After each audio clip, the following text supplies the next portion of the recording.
Welcome board. My name is Majiba and I will be going through our mission statement and our management overview for Yak Attack. Yak Attack is a Canadian kayak manufacturing company that aims to design the finest multi-purpose kayaks available.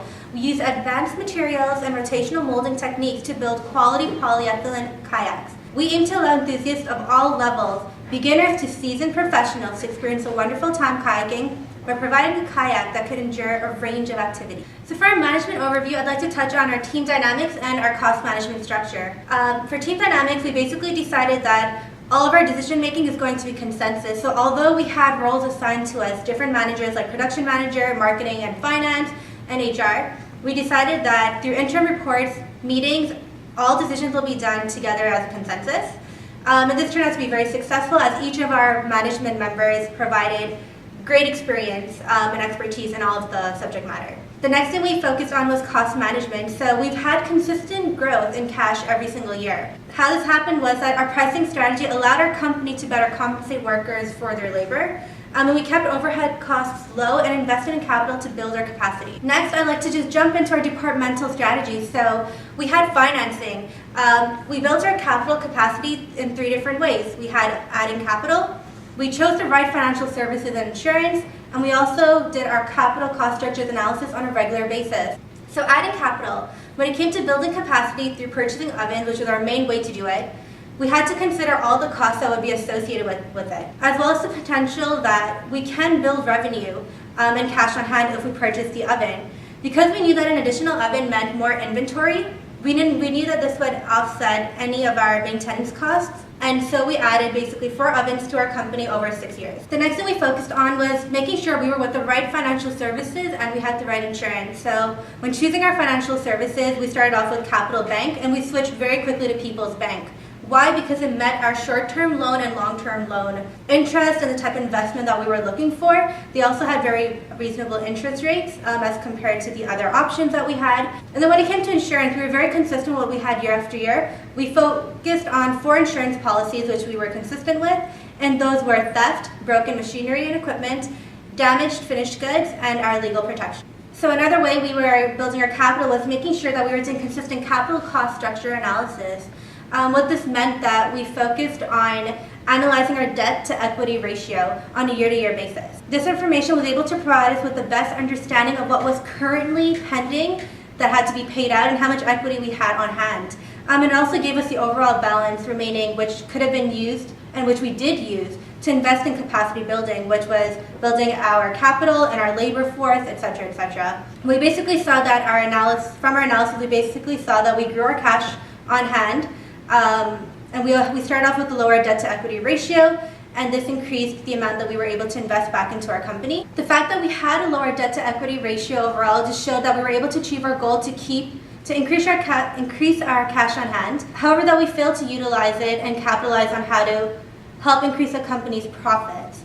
One way to counter this that we could have done and we recommend for the future is using banks with larger borrowing limits for short-term debt to invest in immediate capital, since we didn't have that much extra cash on hand. Hey, I'm Connor. I'm just going to be talking today about a few things as well. But first of all, it's going to be the product mix, the HR plan, and finally the marketing mix. But first, with the product mix. So our product mix is small, having only one exceptional kayak that we did want to sell. We wanted to specialize in a unique product that caters to our customers' own personal style. We do this just by simply having little kind of designs for our decals that go onto our kayaks. And this gives people just a great freedom of expression. And now with the HR plan. So our HR plan was very simple. We started small and we grew at a steady pace to ensure that we had a successful future with our company, and I do believe we did achieve this. We did increase our workforce as we needed to continue with our growth. Because as we did grow, we did need to put out forth more kayaks each year.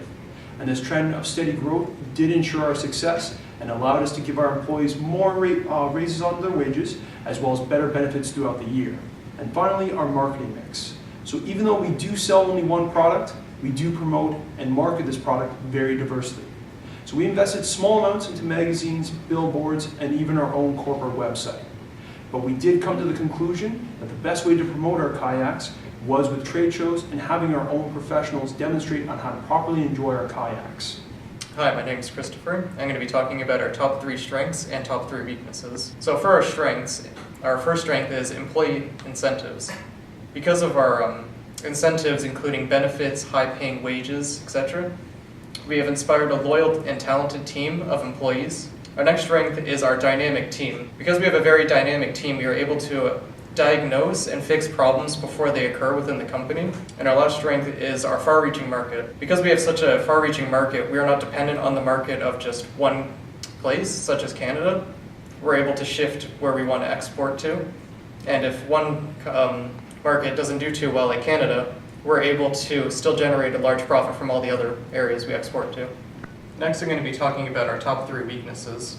So our first weakness is our inability to sell off all of our stock. Usually we end up having a high ending inventory, or we have to lower our prices in order to get rid of our ending inventory. Because of this, we end up getting a lower profit than we could if we managed our inventory better. Our next weakness is that we have high expenses relative to our gross profit. At the end of year 6, we had over $2 million in expenses, with only $3.5 million in gross profit. And our last major weakness is that we have a lot of idle cash on hand. And at the end of year 6, we had around $3 million cash on hand, which we could have been using to invest into short-term investments to gain additional profit. I'm going to be talking about the risks in our company. The first systematic risk we have is interest rate risk. The first thing that it becomes risky for us is because we can change banks frequently. This leads to investors being unsure of the interest rate we're going to use, and it also leads to an unpredictable return on their investment. The second systematic risk we have is recession or inflation.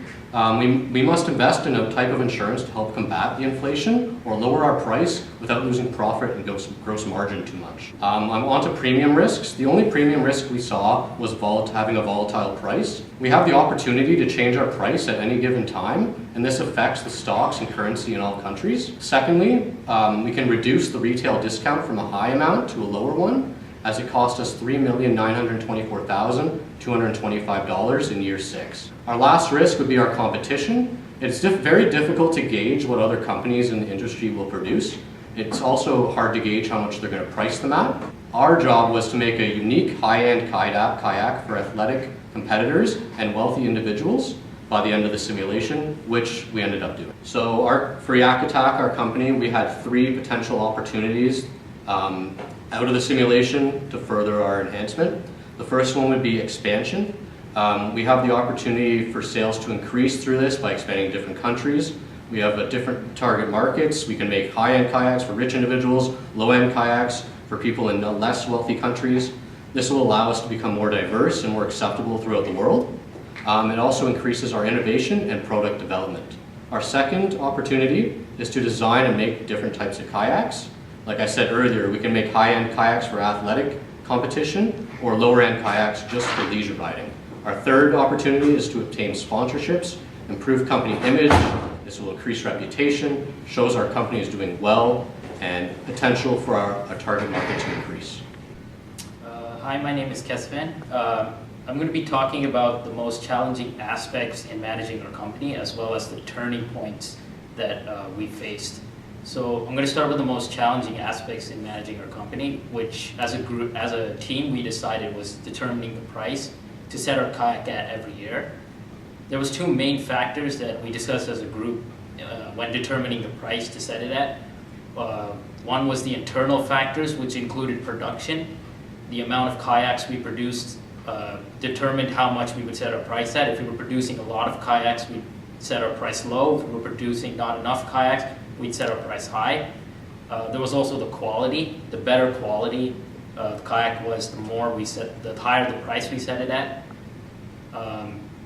Next was the product cost, so direct materials, direct labor, and manufacturing overhead. If the material cost and labor costs were really high, we set the price high. But if we were able to reduce the costs, our price was set lower. We also had to incorporate the financing into our price as well. We had to take into account long-term and short-term debt so that we made enough profit to cover the debt, as well as marketing budget. We had to make sure we were able to meet our marketing budget and also see if we could expand it so that we could get more customers to buy our kayak. Along with the internal factors, we have external factors such as competition. So we had to be aware of the prices our competitors were setting their kayaks at. if we had set our kayaks too high and our competitors had set it lower, we wouldn't be selling enough kayaks. Along with that, we had the demand in the different markets. The Western USA and Canada had very high markets for kayaks in comparison to Mexico and Eastern USA with lower demand. And then along with that, we had the various exchange rates for each part. So we had to factor in the exchange rates, and once we factored in all the internal and external factors, we decided on a price between $650 to $680. So now we're going to look at the turning points for our company, and the first turning point for our company was year 4, which was the year of the recession. During the recession, one of the main decisions as a group we made was to lower the price of our kayaks, as well as we were told by the board not to invest in any new investment projects, as well as to not purchase any new ovens. So mass producing during the recession was not a good idea, so we decided to try and cut our production as well. And on top of that, we decided as for that year we would try to clear our inventory to try and make up for the profit loss from last year. So at the end of year 4, our company did a lot better than expected. We ended up with revenue over $1 million. We were just below $700,000 in year 3, and we went up to over $1,200,000 in year 4.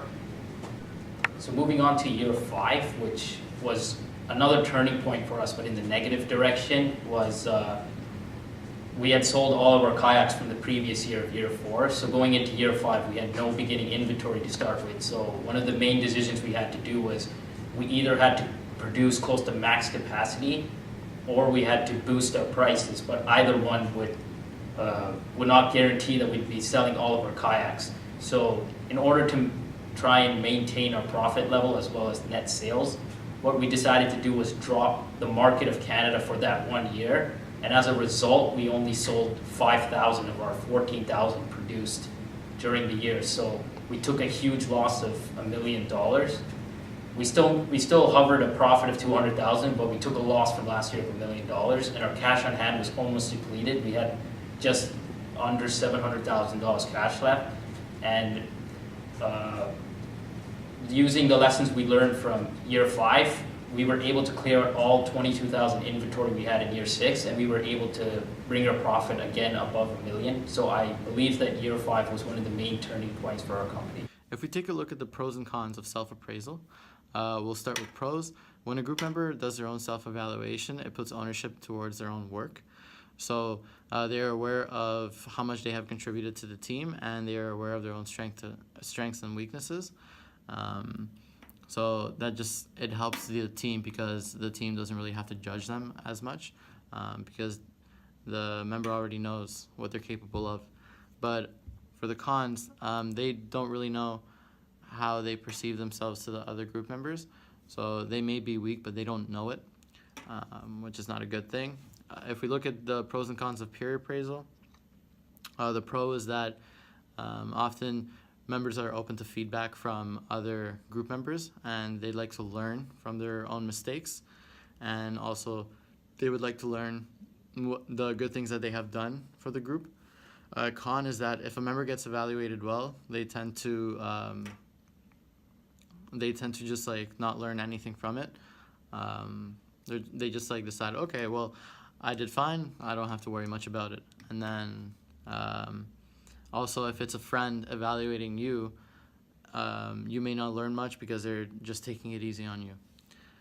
Overcoming the cons, though, we agree that what we would exactly need to evaluate.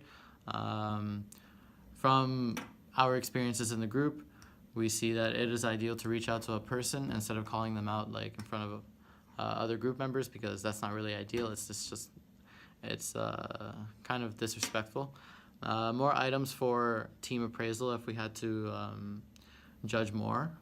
It would be attendance, seeing if they have attended each meeting, initiative to see if they brought themselves to answer some of the questions, and challenges to see if they have learned from their challenges. And then take those learning steps into the new assignment. And then if we had to add more items for an individual appraisal rather than the team appraisal, it would be if the team member would have to go out of their way to complete an assignment or to help out somebody else.